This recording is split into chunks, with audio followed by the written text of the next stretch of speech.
Halo semuanya, perkenalkan nama saya Rizky Oktaromalu. Saya berasal dari SMA Negeri Sumatera Selatan. Di tengah hidup modern yang penuh tekanan, stres, dan overthinking, kita sering mencari cara untuk tetap tenang dan punya mental yang kuat. Nah, ada satu buku yang menurut saya wajib dibaca, yaitu Filosofi Teras karya Henry Manampiring, edisi 2019. Buku ini adalah panduan praktis yang mengadaptasi filosofi Stoikisme, ajaran kuno dari Yunani Romawi, menjadi tips sederhana yang relevan untuk kehidupan kita sekarang.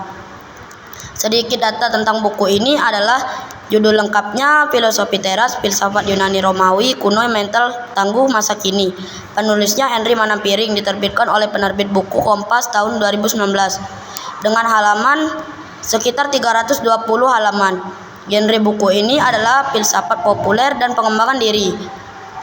Buku ini berfokus pada satu prinsip utama, yaitu Stoikisme, Dichotomy of Control, membedakan mana yang bisa kita kendalikan dan mana yang tidak bisa.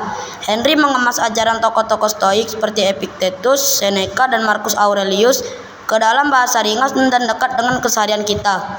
Ada 12 bab yang membahas berbagai tema: pengendalian pikiran dan emosi, penerimaan nasib, pentingnya kebajikan, hingga mengelola kecemasan dan kemarahan. Menariknya, Henry membagikan pengalaman pribadinya, termasuk bagaimana filosofi ini membantunya keluar dari depresi. Kita juga diajak melihat data survei nasional yang menunjukkan tingginya tingkat kecemasan di kalangan anak muda Indonesia. Dari situ Henry menekankan bahwa Stoikisme bukan hanya teori kuno, tapi alat praktis untuk menghadapi tekanan hidup masa kini. Kekuatan utama buku ini adalah kemampuan membuat konsep filsafat yang biasanya berat jadi terasa sederhana dan aplikatif. Henry pakai bahasa yang bersahabat, analogi dari kehidupan modern, dan contoh kasus yang akrab dari telinga kita. Memang bagi pembaca yang mempunyai latar belakang filsafat mendalam, pembahasan ini mungkin terasa kurang detail dari sisi sejarah atau perdebatan akademisnya.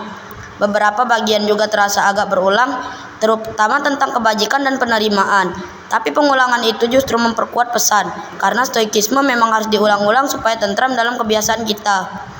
Bagi saya, buku ini adalah kontribusi penting untuk pengembangan diri di Indonesia. Pendekatan Stoik yang diajarkan Henry relevan untuk kehidupan yang penuh distraksi sosial media dan ketidakpastian. Saya pribadi terinspirasi untuk lebih fokus pada hal-hal yang bisa saya kendalikan, yang bisa jadi pikiran, sikap, dan tindakan. Buku ini mengingatkan saya untuk menerima hal-hal yang di luar kendali dengan lapang dada, sambil terus melatih kebijaksanaan, keberanian, dan keadilan dalam hidup sehari-hari. Secara keseluruhan, Filosofi Teras layak dibaca siapa saja yang ingin membangun mental tangguh dan hati yang tenang tengah tekanan hidup modern. Gaya bahasa ringan, contoh-contohnya relevan, dan tipsnya bisa langsung dipraktikkan. Buku ini bukan sekadar teori filsafat, tapi seni hidup, mengajarkan kita cara mengendalikan diri, menerima kenyataan, dan menumbuhkan kebajikan untuk mencapai kebahagiaan sejati. Mungkin sekian yang bisa saya sampaikan. Terima kasih.